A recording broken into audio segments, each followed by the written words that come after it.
भाषण पे, मेरे पास जैसे नाम संशोधन पे बोलने का अवसर दिया, मैं आपका आभार व्यक्त करना चाहूंगी। आज इस सदन में मैं श्रद्धांजलि अर्पित करना चाहूंगी बाबा भीमराव अंबेडकर जी को, और उन्होंने वाकई इन लाइनों को अमर कर दिया कि ये हालात तेरी जंजीर तोड़ जाऊंगा, अपने हाथों पे लिखी लकीर मोड़ जाऊंगा, देखते रह जाओगे आंखें फाड़कर, देखते रह जाओगे आंखें फाड़कर, तेरे सामने वो तस्वीर छोड़ जाऊंगा। और बाबा भीमराव अंबेडकर जी ने वो तस्वीर छोड़ी, वो संविधान छोड़ा हमारे पास, और उस संविधान के नाते सर्वोच्च न्यायालय ने आदेश दिया और आज अयोध्या में रामलला विराजमान है और ये आपकी सरकार के उपस्थिति में है। मैं आपको बधाई देना चाहती हूँ। आज के युवा, ये एक बड़ी अच्छी कविता है, जरा गौर से सुनिएगा, बड़ी जरूरी है। राम राम तो कह लोगे पर राम सा दुख भी सहना होगा, और पहली चुनौती यह होगी कि मर्यादा में रहना होगा, मर्यादा में रहना होगा। जीरो टॉलरेंस अगेंस्ट क्राइम का दावा देने वाली ये सरकार, राम राज का दावा देने वाली ये सरकार, आज जगह जगह पर खुलेआम जिस तरीके से दिन दहाड़े हत्याएं हो रही हैं, लूट हो रही है, महिलाओं के साथ दुष्कर्म हो रहे हैं। मैं अगर अपने विधानसभा और अपने जनपद की बात करूं, दिन दहाड़े प्रजापति समाज के 2 बच्चों को गला रेत करके मार दिया गया, एक पटेल समाज के डॉक्टर की दिन दहाड़े गोली मार करके हत्या कर दी गई, मेरी विधानसभा में विशुनपाल व्यक्ति की हत्या कर दी गई मार के, साथ ही साथ मल्हनी विधानसभा में एक सुनार की गोली मार करके हत्या कर दी गई।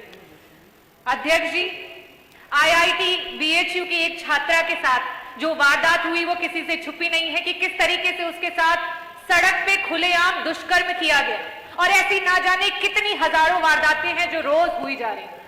आप क्या कहते हैं, क्या ये पुलिस की नाकामी है, क्या ये पुलिस की गलती है, या ये उन युवाओं की गलती है जो आजकल क्राइम की ओर बढ़ता चला जाता है, जा रहा है, क्रिमिनल बनता चला जा रहा है? नहीं, ये आपके सरकार की नाकामी, ये आपके सरकार की गलती है जिसकी वजह से ये हो रहा है। आज जिस सरकार को शिक्षा की गुणवत्ता की तरफ सोचना चाहिए, जहां एक माँ बाप अपनी पूरी उम्र लगा देते हैं अपने बच्चे को एक बेहतर शिक्षा देने के लिए, लेकिन जब उस बच्चे का समय आता है तो ना उसके पास रोजगार है, ना उसके पास कारोबार है। इस विफल सरकार में एक बच्चा अपने आप को सफल करने की होड़ में आज क्राइम की तरफ बढ़ता चला जा रहा है, तो उसके लिए सिर्फ और सिर्फ आपकी सरकार जिम्मेवार है। अध्यक्ष जी, अगर मैं क्राइम की बात करूं तो उसकी पुष्टि यह भी करता है कि आज जब से भाजपा की सरकार आई है तब से अभी तक आपने अपना डीजीपी जो नियुक्त किया है वो भी कार्यवाहक ही रहे हैं, अभी तक कोई आपने परमानेंट डीजीपी तक नहीं दिया। अध्यक्ष महोदय, पुरुषोत्तम रामचंद्र जी की अगर हम बात करें तो रामचंद्र जी ने तो शबरी के जूठे बेर खाए थे, उन्होंने तो केवट, सुग्रीव और हनुमान को गले लगाए, और साथ ही साथ चाहे वो अहिल्या हो या फिर वो निषाद राज, सबको अपनाया। अगर वो चाहते तो वो रावण को हराने के लिए बड़े बड़े राजाओं के साथ संधि कर सकते थे, वो चाहते तो बड़ी बड़ी सेनाओं को ला सकते थे, लेकिन उनकी सेनाओं में कौन था? उनकी सेनाओं में थे वो गरीब, उनकी सेनाओं में थे वो दलित, उनकी सेनाओं में थे वो पिछड़े। उन्होंने उन्हें क्यों जोड़ा और उन्हें क्यों साथ लेकर के आए? वो इसलिए साथ लेकर के आए क्योंकि वो उन्हें यह एहसास कराना चाहते थे कि आपके अंदर वो ताकत है, आप सक्षम हैं, आप सशक्त हैं। आज रामराज का दावा करने वाली ये सरकार पीडीए की, चाहे वो पिछड़ा हो, दलित हो, अल्पसंख्यक हो, आदिवासी हो, उसकी सबसे बड़ी दुश्मन बनी पड़ी है।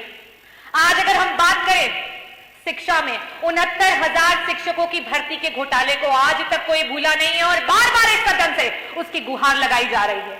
आज अगर मेडिकल कॉलेजेस की बात करें, चाहे वो किंग जॉर्ज मेडिकल कॉलेज हो, चाहे वो आरएमएल हो, चाहे वो एसजीपीजीआई हो, आज भी अगर प्रोफेसर्स की भर्ती की बात आती है तो वहां जगह जगह पर आरक्षण का हनन हो रहा है और जगह जगह पर गलत तरीके से भर्तियां की जा रही हैं। आज भी 112 हमारी बच्चियां जो संवाद अधिकारी के रूप में काम करती थी वो अपनी नौकरी के लिए गुहार लगा रही हैं।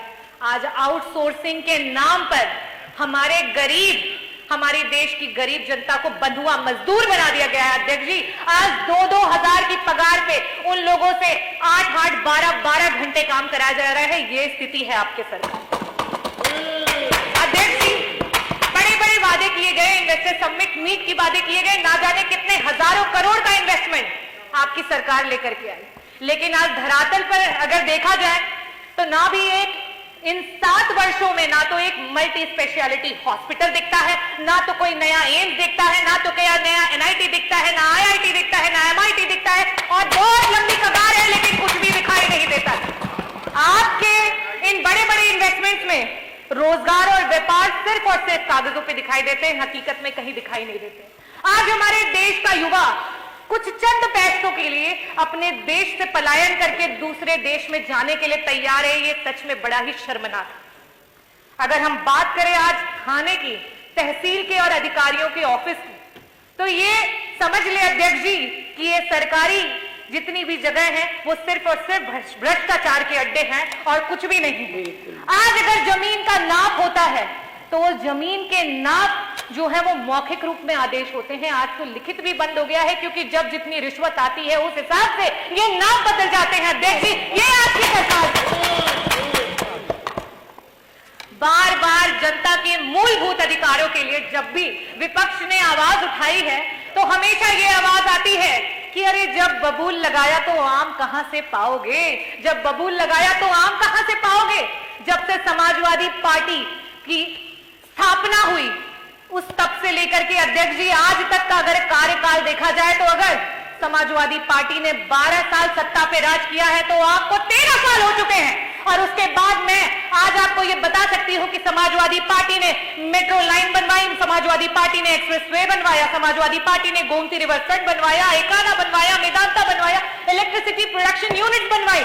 सबसे बड़ी बात, उन्होंने बच्चों को साक्षरता देने के लिए जगह जगह लैपटॉप बांटे, उन्होंने best park Janeshwar Mishra park बनवाया, उन्होंने पुलिस हेडक्वार्टर बनवाया, आज जहां पे सीएम बैठते हैं, लोक भवन बनवाया, एम्बुलेंस दिया और साथ ही साथ डायल 100 दिया, जिसे आज आप 112 के नाम से इस्तेमाल कर रहे हैं।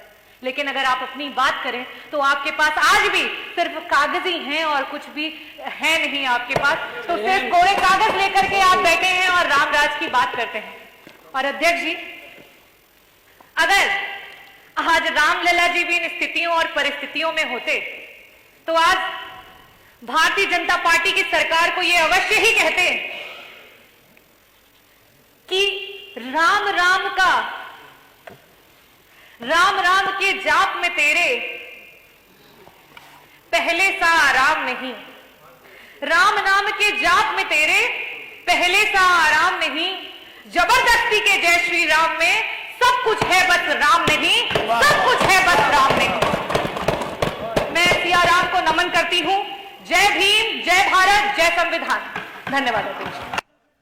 श्री हरि प्रकाश।